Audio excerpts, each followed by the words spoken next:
ഒരാൾ എന്ത് കഴിക്കണം എന്ത് കുടിക്കണമെന്ന് തീരുമാനിക്കേണ്ടത് ഭരണകൂടമല്ല, വ്യക്തികളാണ്. ഭൂരിപക്ഷത്തിന്റെ താല്പര്യങ്ങൾ ന്യൂനപക്ഷത്തിന് മേൽ അടിച്ചേൽപ്പിക്കരുത്.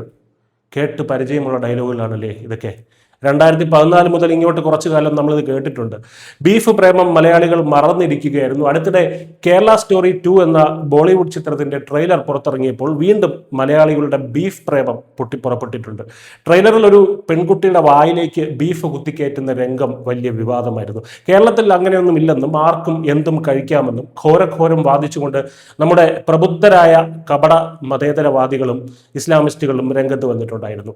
ഇവിടെ പോർക്ക് കഴിക്കുന്ന മുസ്ലിം പെൺകുട്ടികളില്ലായിരിക്കാം, പക്ഷേ എല്ലാ ഹിന്ദു പെൺകുട്ടികൾക്കും ബീഫ് ഇഷ്ടമാണ് എന്ന് മതേതരവാദികൾ നെഞ്ചത്തടിച്ച് ആണയിട്ട് പറയുകയാണ്. അതുകൊണ്ട് ബീഫ് വായിലേക്ക് കുത്തിക്കേറ്റേണ്ട കാര്യമൊന്നും കേരളത്തിലില്ല. എന്തായാലും കേന്ദ്ര സർക്കാരിനെതിരെ നിരന്തരം ഭക്ഷണ സ്വാതന്ത്ര്യം പറഞ്ഞു ചിലച്ച അതേ നാവുകൾ ഇപ്പോൾ ലക്ഷദ്വീപിന്റെ കാര്യത്തിലേക്ക് എത്തുമ്പോൾ നേരെ തിരിയുകയാണ്. കാരണം ലക്ഷദ്വീപിൽ ഇപ്പോൾ മദ്യം വിളമ്പാൻ കേന്ദ്ര സർക്കാർ അനുമതി നൽകിയിരിക്കുന്നു. അവിടെ വ്യക്തി സ്വാതന്ത്ര്യം പാടില്ലത്രേ. ഇന്ത്യയിലെ നിയമമൊന്നും അവിടെ ബാധകമല്ലത്രേ. ലക്ഷദ്വീപ് വേറെ ഏതോ രാജ്യമാണെന്നാണ് ഇവന്മാരുടെ വിചാരം. എന്തൊക്കെയാണ് അറബിക്കടലിലെ ആ കൊച്ചു ദ്വീപിൽ സംഭവിക്കുന്നത് നോക്കാം.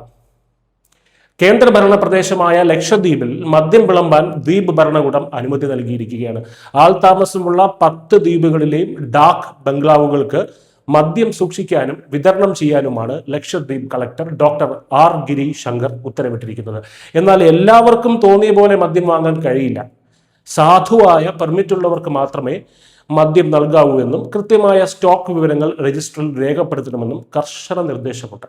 ഇത്രയും കാലം സമ്പൂർണ്ണ മദ്യനിരോധനം ഉണ്ടായിരുന്ന ദ്വീപിൽ വിനോദസഞ്ചാര വികസനത്തിന്റെ ഭാഗമായാണ് ഈ പുതിയ നീക്കം. എന്നാൽ ഇതിനെതിരെ വ്യാപക പ്രതിഷേധവുമായി ഇറങ്ങിയിരിക്കുകയാണ് ഒരു വിഭാഗം. ലക്ഷദ്വീപിൽ മദ്യം സുലഭമായി ഒഴുക്കുകയാണ് കേന്ദ്രത്തിന്റെ ലക്ഷ്യമെന്നാണ് മുൻ MP പി മുഹമ്മദ് ഫൈസൽ ഉൾപ്പെടെയുള്ളവരുടെ കുറ്റപ്പെടുത്തൽ. ഇനി നമുക്ക് നേരത്തെ പറഞ്ഞ പ്രബുദ്ധ മലയാളികളുടെ കാപട്യത്തിലേക്ക്, ഇരട്ടത്താപ്പിലേക്ക് വരാം. കോൺഗ്രസ് സർക്കാരുകൾ ഉത്തരേന്ത്യൻ സംസ്ഥാനങ്ങളിൽ കൊണ്ടുവന്ന ബീഫ് നിരോധനം പോലും BJPയുടെ തലയിൽ കെട്ടിവെച്ച് മുറവിളി കൂട്ടിയവരാണ് ഇക്കൂട്ടർ. അന്ന് പറഞ്ഞത് ഒരു ഇന്ത്യക്കാരന് ഇഷ്ടമുള്ളത് കഴിക്കാനും കുടിക്കാനും ഒക്കെയുള്ള അവകാശമുണ്ട് എന്നൊക്കെയാണ്. എന്നാൽ ലക്ഷദ്വീപിൽ എത്തിയപ്പോൾ ആ അവകാശം എവിടെ പോയി? ലക്ഷദ്വീപിൽ ഭൂരിഭാഗവും മുസ്ലിങ്ങളാണ്, നമുക്കറിയാം. അവർക്ക് മദ്യം ഹറാമാണ് എന്ന് തന്നെ, അത് തന്നെയാണ് അവരുടെ കാരണം. അതായത് മുസ്ലിങ്ങൾക്ക് മദ്യം കഴിക്കാൻ പാടില്ല എന്ന ശരീഅത്ത് നിയമം ആ ദ്വീപിൽ മൊത്തത്തിൽ നടപ്പിലാക്കണമെന്നാണോ ഇവർ ആഗ്രഹിക്കുന്നത്? കേരള സ്റ്റോറി 2 കണ്ടതുപോലെ ലക്ഷദ്വീപിൽ ആരുടെയും കഴുത്തിന് കുത്തിപ്പിടിച്ച് വായ തുറപ്പിച്ച് കേന്ദ്ര സർക്കാർ മദ്യം ഒഴിച്ചു കൊടുക്കുന്നില്ലല്ലോ. വിനോദസഞ്ചാരികളെ ലക്ഷ്യമിട്ട് സർക്കാർ നല്ല കാശ് കൊടുത്ത് ദ്വീപിലേക്ക് എത്തിക്കുന്ന മദ്യമാണ്. താല്പര്യമുള്ളവർ കൃത്യമായ പെർമിറ്റ് എടുത്ത് പോയി കുടിച്ചാൽ മതി. മതവിശ്വാസം മുറുകെ പിടിക്കുന്നവർ മദ്യം കഴിക്കണ്ട.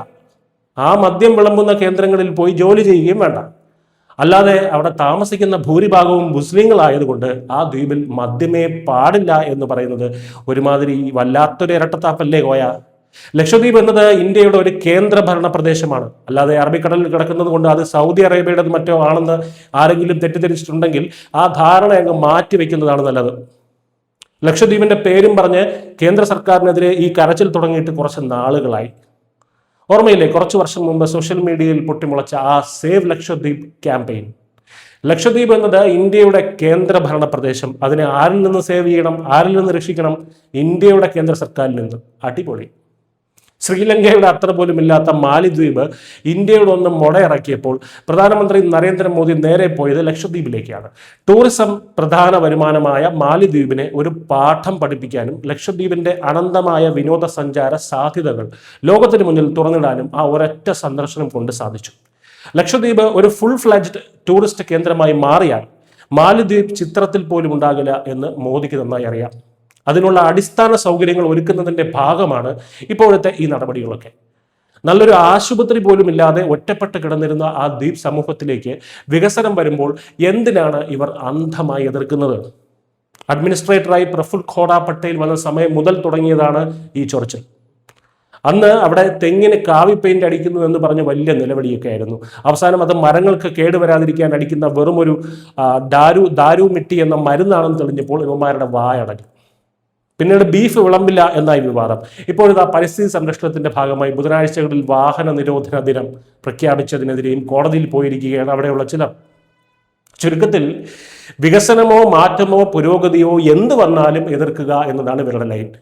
ഭരണഘടന അനുവദിക്കുന്ന ഏതൊരു വികസന പ്രവർത്തനവും തങ്ങളുടെ കീഴിലുള്ള ഒരു കേന്ദ്രഭരണ പ്രദേശത്ത് നടപ്പിലാക്കാൻ കേന്ദ്ര സർക്കാരിന് പൂർണ്ണ അധികാരമുണ്ട്. വിനോദസഞ്ചാര മേഖല വികസിക്കുമ്പോൾ അതിനനുസരിച്ചിട്ടുള്ള സൗകര്യങ്ങളും അവിടെ വേണ്ടിവരും. അല്ലാതെ മതപരമായ നിയമങ്ങൾ വെച്ച് ഒരു പ്രദേശത്തിന്റെ വികസനത്തെ മുഴുവൻ തടഞ്ഞു നിർത്താമെന്ന് കരുതുന്നത് മൗഢ്യമാണ്. വ്യക്തി സ്വാതന്ത്ര്യം എന്ന് പറയുന്നത് എല്ലാവർക്കും ബാധകമാണ്. അത് ചിലരുടെ മാത്രം സൗകര്യത്തിനനുസരിച്ച് മാറ്റി എഴുതാനുള്ളതല്ല. വരും ദിവസങ്ങളിൽ ലക്ഷദ്വീപ് ലോകോത്തര നിലവാരത്തിലുള്ള ഒരു ടൂറിസ്റ്റ് ഹബ്ബായി മാറുമ്പോൾ ഈ എതിർപ്പുകളൊക്കെ വെറും ജലരേഖയായി മാറുന്നത് നമുക്ക് കാണാം. News desk Malayalam.